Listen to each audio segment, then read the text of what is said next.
Alright guys, welcome back. I had a couple of things in here that I thought would be interesting. What I had was one car that was interesting, or that I thought you guys might find interesting, was a Pontiac. I posted a picture up, jokingly, of water, and that was in the community part of the channel. The car had, about 2.5 inches of water in the front driver's compartment. And the reason that it had water in there was the sunroof was leaking. The drains were clogged, I should say. They're not leaking. In any case, the car wasn't here for that. The car was here for a drivability concern, and I really wanted to film it, but that was the only day that I've been busy, literally in about a month. So everything else has been dribs and drabs. We had the Cadillac that I did the video on for you guys, at least talking about it, and I figured, being that you guys find some of this stuff interesting, even if I'm not actually doing the work on the car at the time, that I would share it with you. So here's the deal.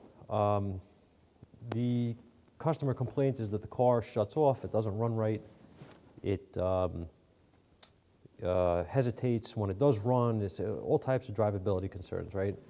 No codes. At the time that it came in, he says that he worked on it, they tried to fix it. They put an IAC in it, they put an airflow meter in it, both of which were, subpar parts. They weren't AC Delco, they weren't any name brand, they were some junk parts, it is what it is. I always say people are going to go and spend as little money as possible to try to fix their car. That's just the way it is. Most people, I should say, don't want to use name brand, good components, OE stuff, AC Delco, Motorcraft, what have you, because they feel that they could get a cheaper, monetarily cheaper part that's going to perform the same.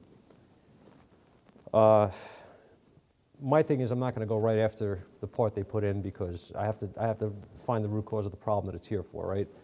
So the first thing I do is scan it. I see if anything is pending. I see if there's anything going on. I do not see anything in the scan data. Nor do I have any code. So he disconnected the battery. He said the check engine light was on at some point, and he disconnected the battery because he wanted to clear the computer and reset it. At this point, I got the car. It would run at this moment. At least it was idling fine. It was it was accelerating. At least in the bay, you could accelerate. If you put it under a load, it would fall on its face, break up, not run right. So, basic stuff, right? Check your basics first. And I always say this, anytime you perform a test on a car, you're either going to confirm that you have an issue in that system, or you're going to verify that you have no issue in that system and you can move on. You don't know if you don't test. On that car, 3800, by the way, VIN K, non-supercharged, you can easily get access to certain things, right? So check the basics first. First thing I did is hook up a fuel gauge on the car. I want to see what my fuel pressure's at. It's very easy on that car. There's a Schrader valve. It's right in front of you. Nothing to it. So let me get that out of the way, hook up a fuel gauge. I verify my pressures in spec. I verify that under a load, if I torque it up under a load, I can verify that the fuel pressure is not dropping, that volume is good, and the car is at this point acting up. So it's not a fuel delivery issue in the sense that it's fuel pressure or anything like that from the pump. Can it be injectors? Sure. Can it be ignition? Absolutely. So my next step, what I decided to do at least, was get my scope, and I wanted to check my cam and crank signals on this thing. These are the systems that have a dual crank sensor. Okay, they have two signals out of the one sensor. Due to they have two tone rings around the crank, and they're going to both read differently. Okay, they're going to have two different types of signals from the crankshaft sensor to the ignition control module, not to the PCM. The cam sensor is going to do the same thing, but it's going to go to the ICM, okay, ignition module. So here, I will show you my diagram. And if it'll focus, I don't know how Eric O does it all the time. He says enhance and all of a sudden it works. I don't have that luck. But I will show you that you have a cam and crank sensor. And if you notice, there's 3 wires on the cam. There's 4 on the crank. This is the dual signals. Okay, this is 2 signals off of this crankshaft signal, sensor. So you're going to have your yellow, all right, which is going to come in to your ignition control module here. You're going to have your light blue and white, also going to come into your ignition module, and then you're going to have your cam, which is also going to come in to your ignition module. All right. With that said, these signals on this vehicle at the ICM were perfect. There was no hash, there was no signal dropout, there was no issues. And of course, this is while the car is acting up. I do not want to see this signal while the car is working and not giving me a problem, because that's not going to help me. What I was saying was, you want to know that these signals are good or bad when the vehicle is acting up. Okay, this car is absolutely breaking up, stalling out, running like crap at this point, and my signals are absolutely perfect. So what I decided to do at that point was, referring to our diagram once again, okay, we're going to see that, let me see if I can show you. I'm going to go up to our PCM. I'm going to just mark these so you guys can see what I'm actually looking at.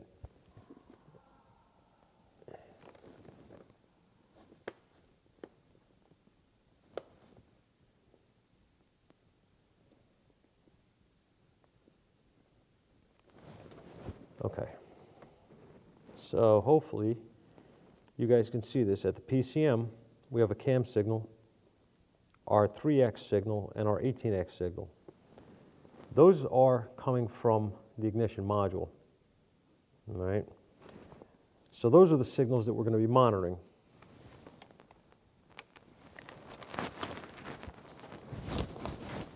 So here is our blue is our 18X signal. Our red is our 3X signal. Our purple is going to be our camshaft position sensor signal. And the green here is actually our ignition current ramp, which you can get at the module on this car. You go to the power or the ground side of the module with an amp clamp, and you can actually see the coils firing, all right, the current ramp of the coils. So what I did was, this is the car running good, this is no issue, and I accelerated. Okay, I brought the RPM up, and I'm going to go across here and show you. And if you notice, I'm going to show you one more time actually here. If you could see, all of this is good. Okay, this is running smooth, no problem. And if you notice, right here, I'm going to bring that over a little more. This is where it becomes a mess, okay? See right here? Right here and right here. It's all mirrored, okay? And if I just enhance this a little bit, you can see this signal. This is all good. And look what happens here. All right. Now, this car has, actually I can show you, I think. I can show you. Yes, I can.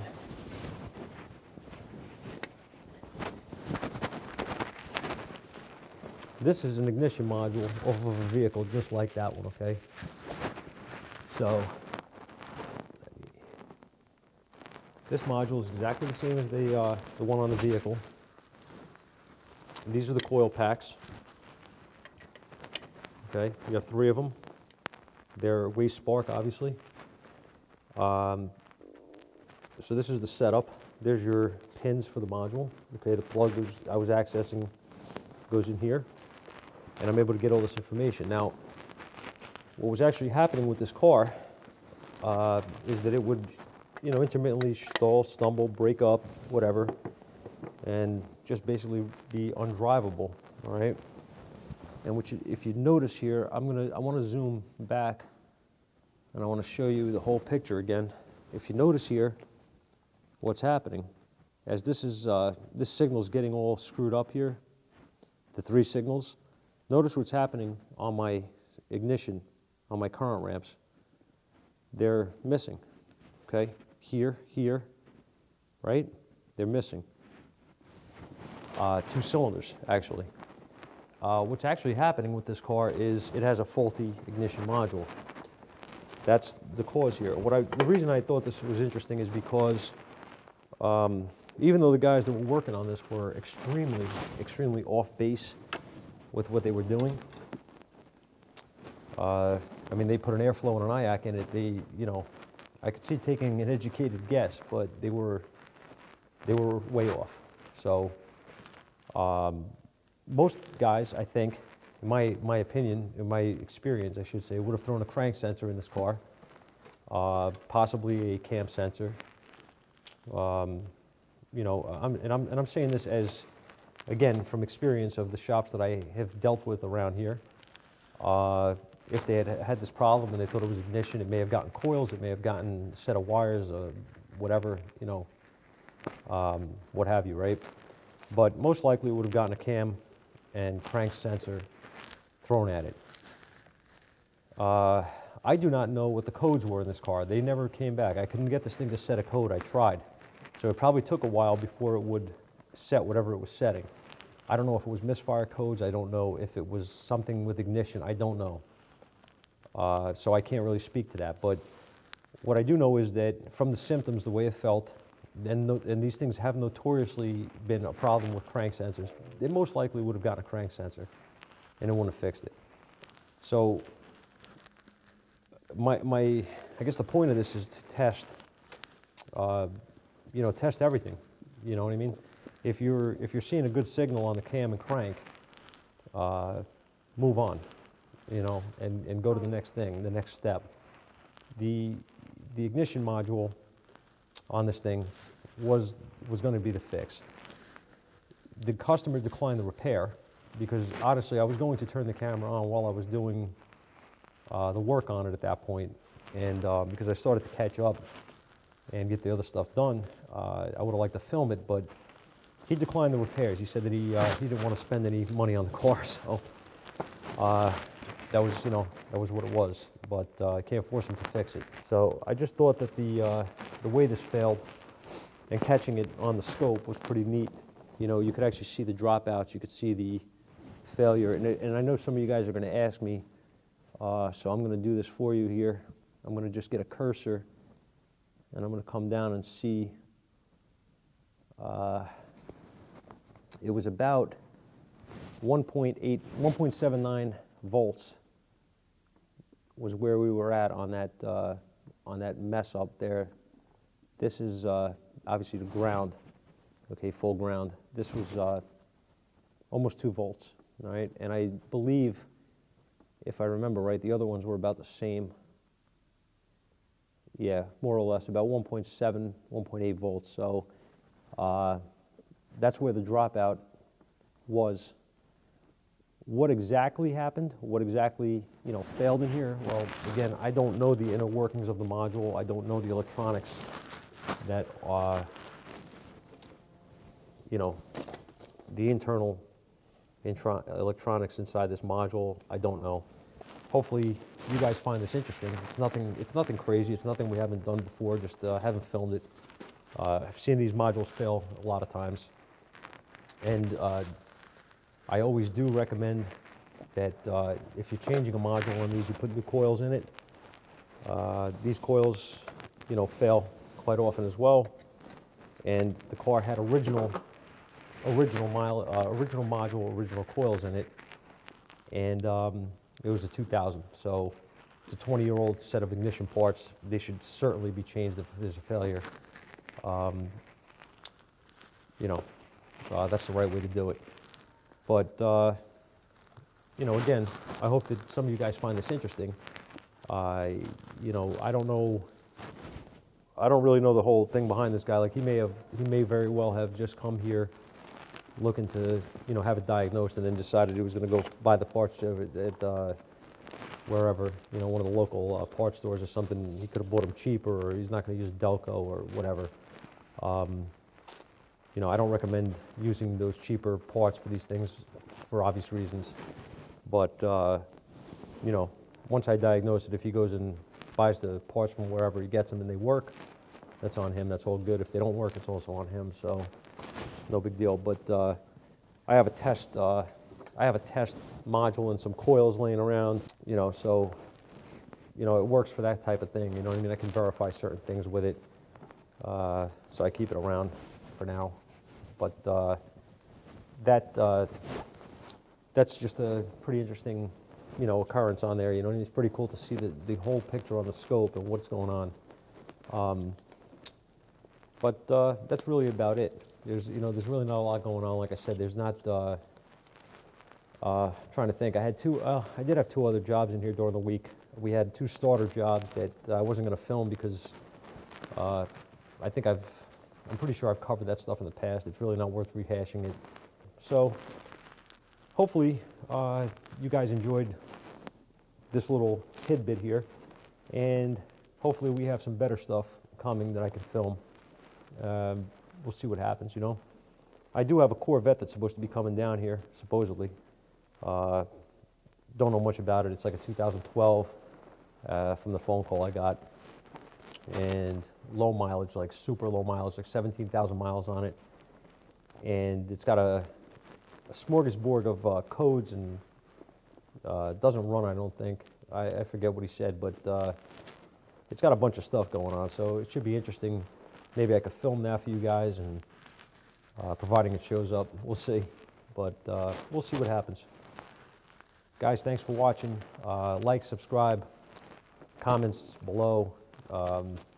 Stay safe, stay healthy. I'll talk to you guys soon.